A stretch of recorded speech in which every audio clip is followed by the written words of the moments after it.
Welcome to our channel. Before we dive into today's story, let us know where you're watching from. Drop a comment below. Have you ever encountered a real-life Karen or witnessed someone being mistreated under ridiculous rules? This isn't just a story about one neighborhood. It's a wake-up call for all of us. Share your thoughts, and if you've gone through something similar, tell us about it. Who knows? Your story might be exactly what someone out there needs to hear today. I didn't notice it at first. It was a Monday morning when I stepped out onto the porch to grab the newspaper. That's when I saw it. A yellow slip stuck to the bottom of the welcome mat. No envelope, no sender. Just one sentence, scrawled in purple ink. Grass exceeds height limit of 1.5 inches. HOA violation number 6. Consider this a friendly warning. I laughed, thought it was a joke, but 2 days later, another slip appeared. This time with a printed photo of the flower pot by my front door and a caption, "Crack in pot rim, reduces aesthetic appeal, subject to fine if not corrected."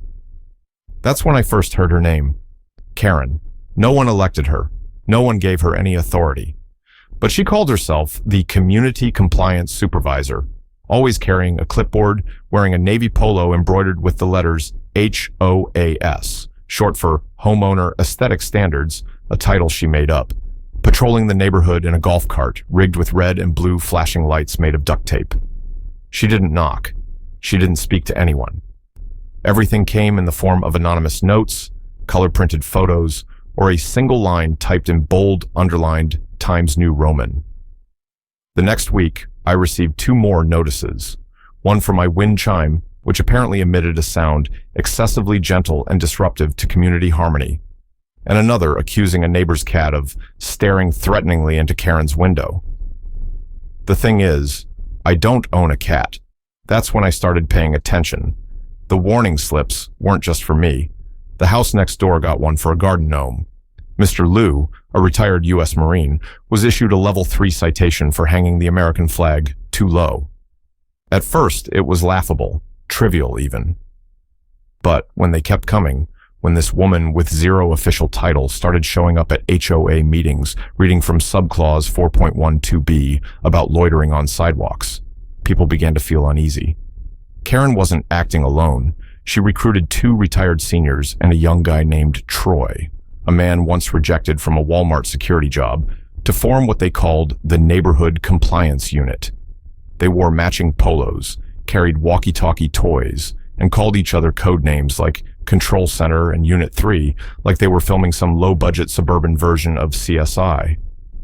At first, the neighborhood laughed, but that laughter faded when more and more violation notices began appearing on front doors. When Karen laminated a full list of her rules and posted it on the community mail station, like it was some mini version of the Constitution, the strange part was no one confronted her, partly because they thought she had authority, partly because they feared retaliation, petty fines, anonymous letters, or public shaming at neighborhood meetings. As for me, I thought I could stomach the nonsense, until she targeted Caleb, my son. That's when it hit me. These minor violations weren't harmless. They were the foundation of something darker, a form of control disguised as community standards. And Karen, she wasn't playing. She was building an empire, a system of laws no one approved. But everyone was expected to obey, unless they wanted to become the next violation. I used to think every neighborhood had a Karen, but I was wrong.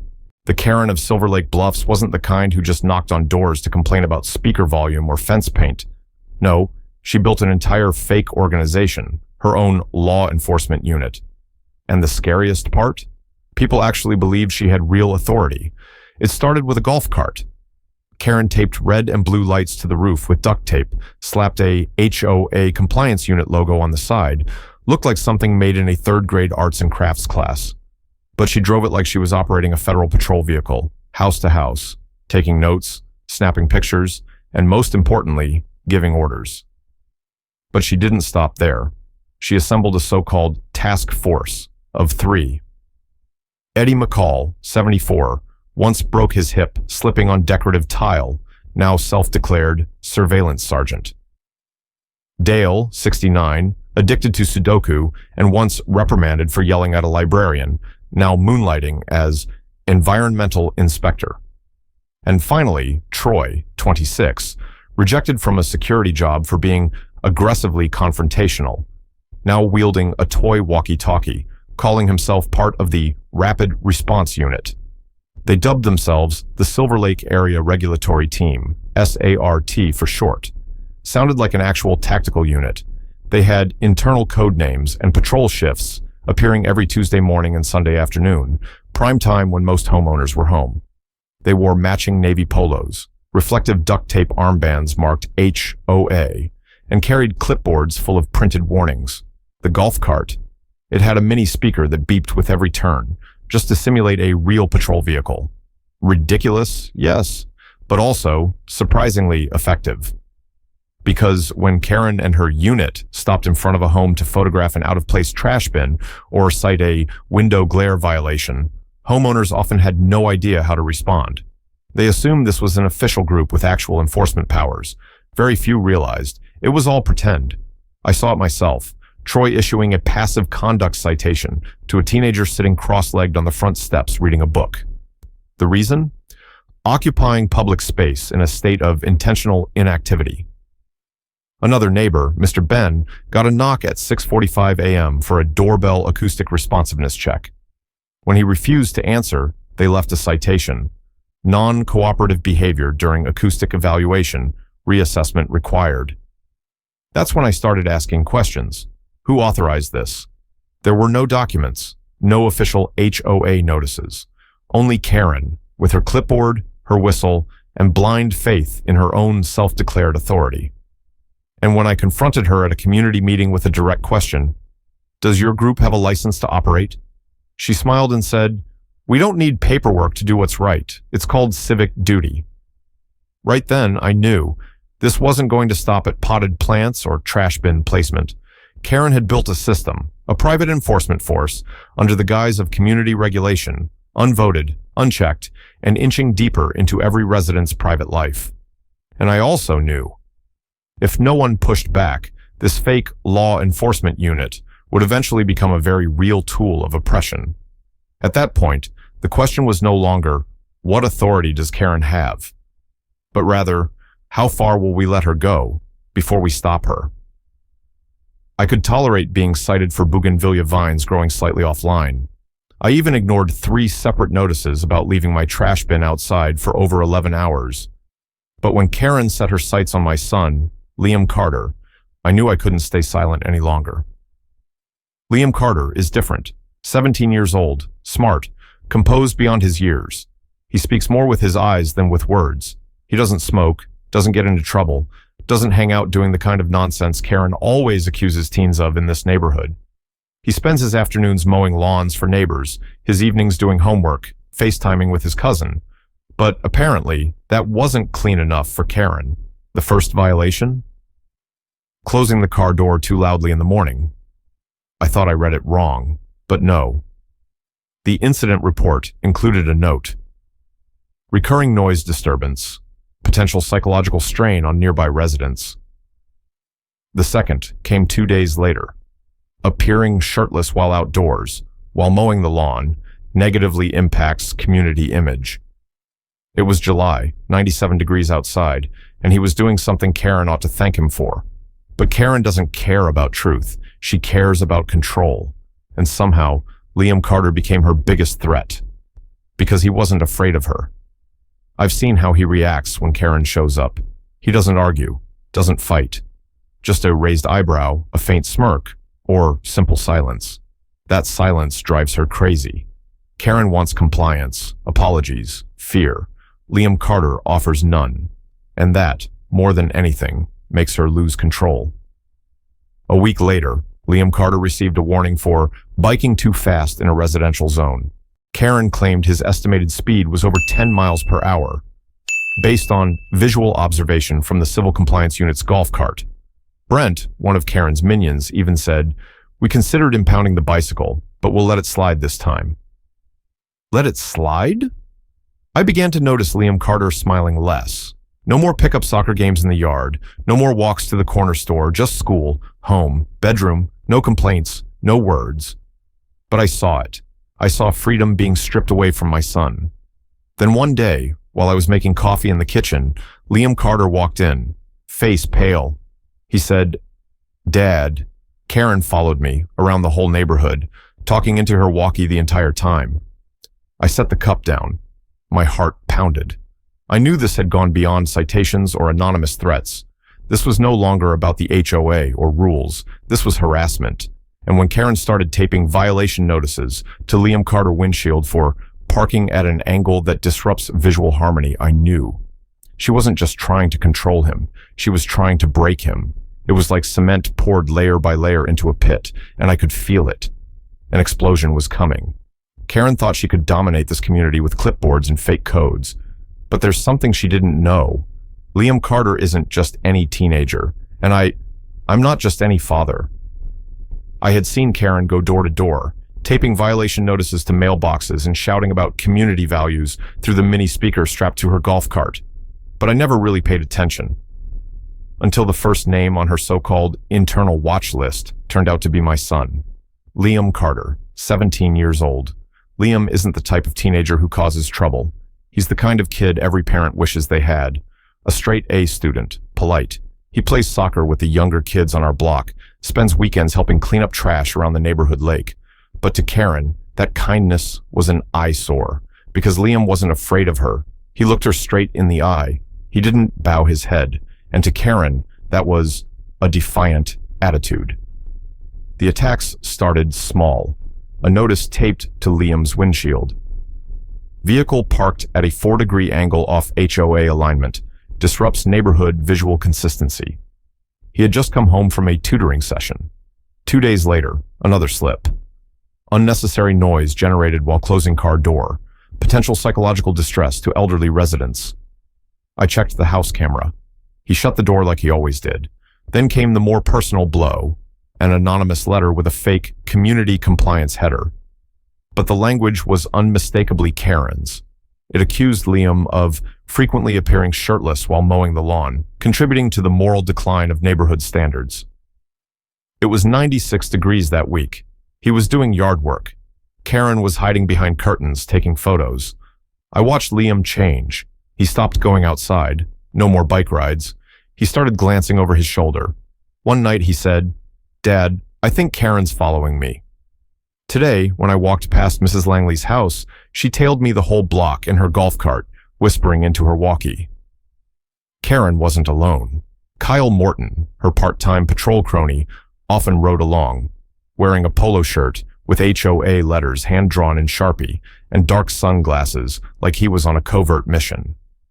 One time, Liam said Kyle stopped him to evaluate high-speed cycling behavior suggestive of evasive movement. Liam chuckled. Kyle wrote him up for disrespectful demeanor toward HOA enforcement personnel. But Karen didn't just want to record violations. She wanted to dismantle him. One Friday afternoon, I found Liam standing quietly on the porch, holding another violation notice. Unauthorized landscaping activity disrupts front yard aesthetic continuity. His offense? He trimmed a bush near our mailbox. For me, this wasn't about rules anymore. This was personal retaliation, and it was leaving scars. Liam started losing sleep. He stopped exercising. His once steady gaze was now clouded with confusion. I looked at my son and saw the damage, not from fists, but from a clipboard and fake bylaws. But what Karen didn't know was this. Liam isn't just a well-behaved teen. He's my son, and no one touches my child without facing consequences. Karen started a war. And this time, that clipboard won't save her. 40. I thought I was used to Karen's nonsense. I used to believe she was just a petty control freak, loud but ultimately harmless. But then came the day she crossed every line, and this time, she touched my blood. It was an ordinary Saturday afternoon. Liam was washing the car in the driveway, his usual weekend routine. The sun was soft, water gently splashing, old jazz humming from a Bluetooth speaker. I was in the kitchen, brewing coffee, when I heard the unmistakable crunch of tires on gravel. I looked out the window, and I knew something was wrong. Karen's golf cart had pulled up at the edge of my driveway. She wore a dark polo, a white visor, and clutched her clipboard like she was leading a tactical raid. Beside her stood Kyle Morton, sunglasses on, rising from the passenger seat like he was about to make an arrest. I opened the door just in time to hear Karen shout, "Liam Carter, you are in violation of prolonged frontage occupancy. This is loitering without purpose." Liam froze, hose still running. He blinked. "I'm just washing the car." "Resisting verbal warning," Karen barked. "Silver Lake Compliance Unit executes civil detainment authority. Kyle, proceed, zip tie." And then I saw it. Karen pulled out a black plastic zip tie, the kind used for bundling electrical cords, and began binding my son's wrists. Kyle grabbed Liam's arm from behind. He flinched, instinctively pulling back. But they forced him toward the golf cart. I burst through the front door, heart pounding out of my chest. "Stop right there," I roared. But Karen turned, eyes blazing, not with control anymore, but with madness. This is civil authority under Section 5, Clause 4 of the HOA Charter.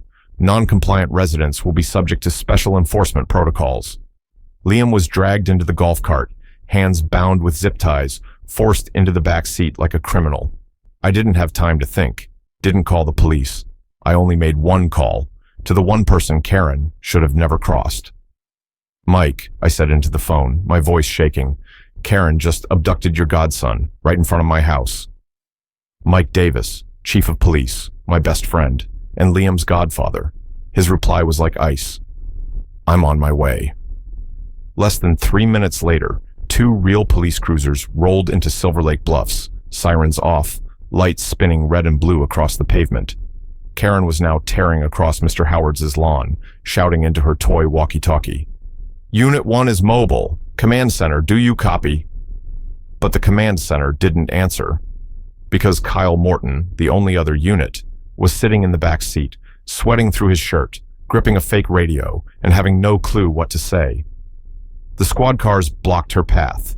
She didn't understand, not at first, until one officer stepped out, flashed his badge, and asked calmly, coldly, "Why are you detaining a minor with zip ties in an unauthorized vehicle?"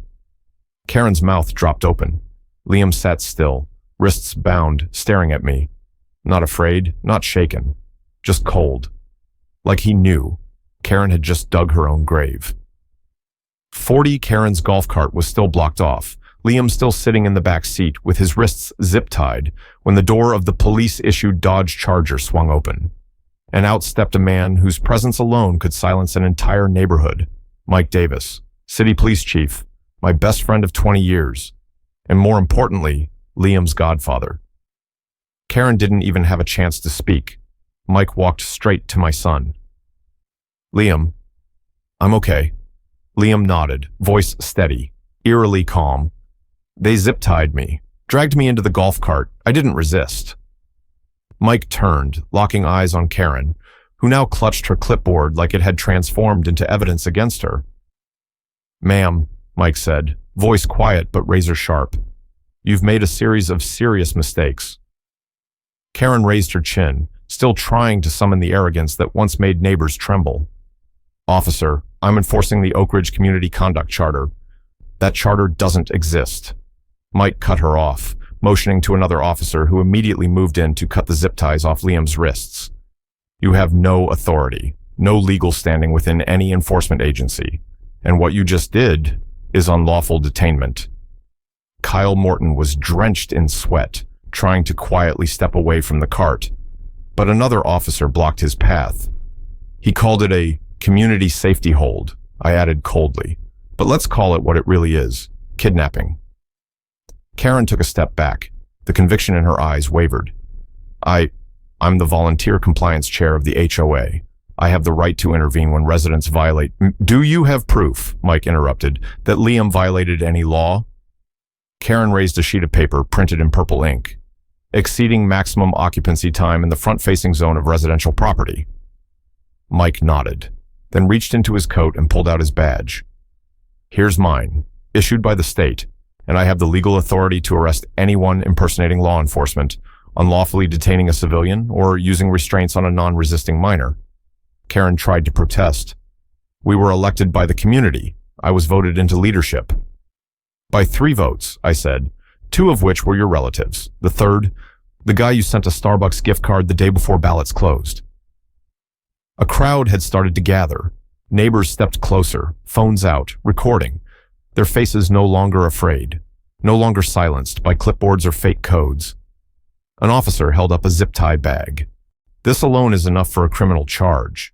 Another opened the golf cart's trunk. Inside were files on residents, with photos, handwritten notes, and a section labeled, "Threat Level to Community Aesthetics." Mike looked at me, then spoke loud enough for everyone to hear. What this neighborhood doesn't need is vigilantes pretending to be police. What it needs is the law and justice. Karen stood frozen, her face pale, hands trembling. Kyle was ordered to sit on the curb for questioning. Liam stood up, hands now free, and walked back toward me. I looked at Karen one last time. "I warned you not to touch my son. Now you'll pay. Not with a clipboard, but with the full weight of the law." Karen thought the shock would pass, that she could rip up a few old citations, post a half-hearted apology on the neighborhood Facebook group, and everything would be forgotten. But her biggest mistake was believing Liam's unlawful detainment was just a private neighborhood matter, and an even bigger mistake, forgetting that my son is the godson of the city's police chief. By the very next morning, the district attorney's office had launched an official investigation into impersonating law enforcement, unlawful detention, and abuse of authority within a civilian community. Mike didn't wait for red tape. That same night, he signed a warrant and sent a special response team to search Karen's home. What they found was beyond anyone's imagination. In her garage, investigators uncovered a makeshift command center, a giant map of the neighborhood pinned with color-coded tacks marking each household. Each pin had its own symbol: red, non-compliant; yellow, resistance potential; green, recruitment viability. A dust-covered laptop contained dozens of bizarrely titled files. Operation End Litter Cat. Target list, fence violators. Caution, Mrs. Langley, potential litigator. But it wasn't the file names that made agents pause, it was the contents. They found a spreadsheet listing 32 residents and fines collected through Venmo, Cash App, and in some cases, Amazon gift cards, gas station vouchers, and even Starbucks codes. One entry stopped the lead investigator cold. Carter family, handle via direct control method, public demonstration prioritized. My blood ran cold when I heard that. But it didn't stop there. Agents discovered a full box of printed violation records, each with surveillance photos taken from hidden cameras. Cameras Karen had embedded in mailboxes, tree trunks, and garden lights around the neighborhood. Mike personally extracted the data from a USB labeled Little Bird Cam. Inside, 20 hours of footage showing residents taking out the trash, watering plants, even a young girl running a lemonade stand, with a file title reading, "Unlicensed Commercial Activity, Minor Subject to Oversight." It was no longer ridiculous, it was disturbing. The DA's office immediately expanded the investigation and referred the entire case to the IRS, after uncovering that Karen had reported her civilian supervision stipends as non-recurring public service income. Among her expense claims, clipboard depreciation, $120 per month, fuel costs for patrol operations, $340, weekend rapid response overtime, $580. No one knew where she got the numbers, but the IRS didn't need to know to take action. That day, I walked past Karen's lawn, once proudly marked with a sign, "Model Observation Zone." The sign was gone.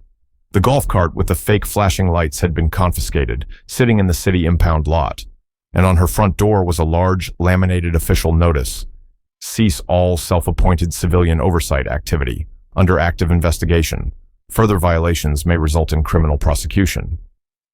Karen no longer came outside. Kyle Morton, gone overnight. Every clipboard, plastic whistle, fake HOA flag vanished. But the files remained, and this time, no one could erase them. 40. No one gave an order. There was no meeting. No official notice was sent out. But just 3 days after the investigation into Karen began, Silver Lake Bluffs shifted, like a silent rising tide, steady, powerful, unstoppable. I saw it start with something small. Mrs. Langley, 82 years old, once threatened by Karen for overly vibrant ribbon decorations on her fence, stepped onto her lawn and planted a large American flag beside her flower bed. Beneath it, a handwritten sign read, "Freedom doesn't require a permit." That same afternoon, I heard the sound of children laughing from the Jenkins front yard, the same yard Karen once tried to shut down because the kids were selling lemonade. Now there were 2 lemonade stands, a cookie table, and a bold sign that said, "We sell joy, no HOA approval needed." Then came Mr. Howard, who hung up a wind chime under his porch roof, the very one Karen once cited for excessive acoustic fluctuation. The chime sang in the breeze like the soft laughter of a neighborhood waking from a long nightmare. And then, there was me. That evening, I opened my garage, pulled out the box of Christmas lights I hadn't touched since last year, not since Karen sent me a warning letter for off-season lighting in non-HOA approved color schemes. I didn't wait for the holidays. I hung them that night. Red, green, gold, flashing bright along the eaves of my home, casting a vibrant glow across the street, right into the darkness that surrounded Karen's house. No one said a word, but everyone understood we weren't afraid anymore. 2 days later, a spontaneous neighborhood barbecue took place right in the Central Park, a space Karen had once tried to restrict with her preferred HOA event hours. There were no loudspeakers, no police, just soft music, the scent of grilled meat, authentic laughter, and the kind of eye contact shared between people who were finally lifting their heads again. Kids drew chalk art on the sidewalks, stars, hearts, and even a doodle of Karen, clipboard in hand, being swept away by a gust of wind. Someone put up a handmade wooden sign, painted in white letters. Silver Lake. No longer afraid of clipboards. By nightfall, the homes lining the main street glowed with lights. Not just bulbs, but declarations. We are still here, and Karen's power is not. I stood quietly near the curb, beside my son Liam, the same boy who had been dragged into a golf cart, zip-tied, humiliated in front of our own home. He smiled, gently, more at peace than I'd seen in months. No more glancing over his shoulder, no more shadows in the rearview mirror. Just the warm pulse of a community, restitching the trust that had been ripped apart. And for the first time in a long while, I looked around and saw neighbors standing beside each other, not walking past with downcast eyes. No slogans were needed, no heroes required. We resisted by simply living, as ordinary people who deserved to be treated with dignity. The silence from Karen's house was more unsettling than all the months she'd spent knocking on doors like a self-appointed judge with a whistle. Her doors were shut, curtains drawn. The infamous golf cart, confiscated, now rusting in the city impound lot. And her clipboard, someone had hung it on the old oak tree in the center of the park with a scribbled marker message, "Stay here, don't come back." 3 days after the neighborhood barbecue, the same mailbox Karen once used as the nerve center of her faux authority was now delivering something far more meaningful. I received a formal letter from Gary Lang, the real president of the HOA, a quiet man once mocked by Karen as administratively weak. The message was short, but sharp. Special meeting of Silver Lake Bluffs residents, full re-election of the HOA board, rebuild from scratch, every voice counts, no clipboards. That night, the community center was packed, not a single empty seat. Latecomers stood in the aisles. Every resident received a ballot, a pen, and a quiet smile, like people reclaiming land after a silent occupation. I sat in the second row, Liam beside me, his hands resting calmly on his knees, more composed than any teenager I've ever known. At the front stood a modest podium and a microphone, and for the first time in years, Karen was not there. Gary stepped up, not the frail man once trembling behind paper stacks. His voice rang out like a bell. We once handed power to silence. Today we take it back, through our voice. Applause followed, not wild, but solid. Each candidate who took the mic said only one thing: "I'm not Karen." One was a retired school teacher, one a former engineer, another a veteran who had led neighborhood food drives. And then came the inevitable moment. Gary pulled out a printed sheet. The resolution was in bold: permanent removal of Karen Henderson from any HOA or self-governing position within Silver Lake Bluffs. No one objected, no discussion needed. When the vote was called, every hand rose. Even Kyle Morton, once Karen's most loyal enforcer, bowed his head and voted yes. The result was written in thick black ink on the whiteboard. Passed, unanimous. That night, people gathered at the park again, not to celebrate, but to mark the end of something. Gary removed the old Silver Lake HOA zone sign and replaced it with a handmade wooden plaque. Silver Lake, where rules protect, not threaten. And below it, someone had scrawled in red ink, "No more clipboards, no more fear." Karen still lives at the end of the street, but no one goes there. No one knocks, no one mails, no one posts notices on her door. She wasn't exiled. She was simply excluded from the very life she once tried to dominate. True isolation doesn't need fences, just collective awakening.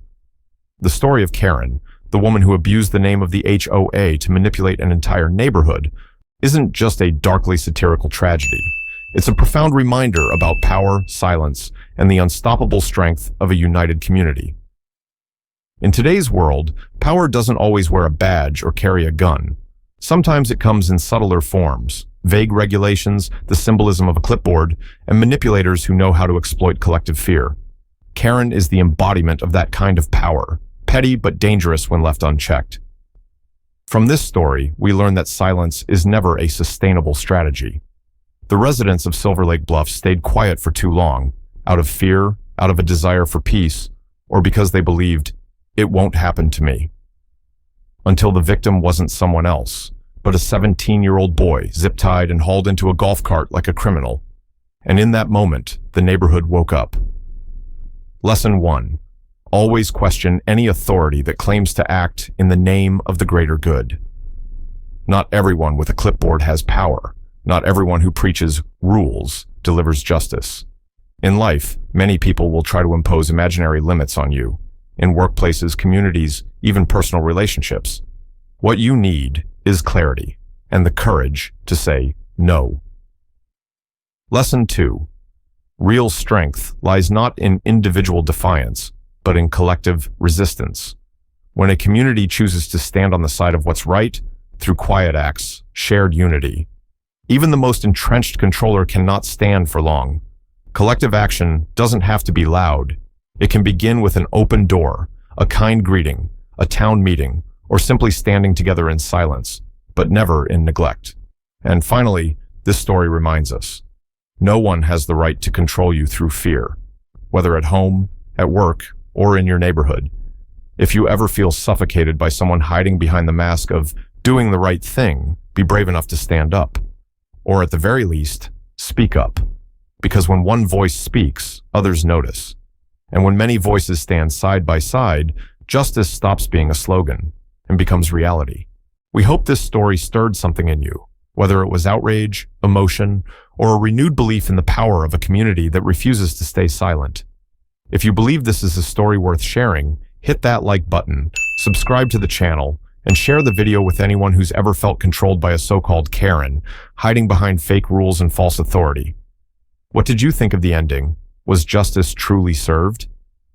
Drop your thoughts in the comments below, positive or critical. We're here to listen.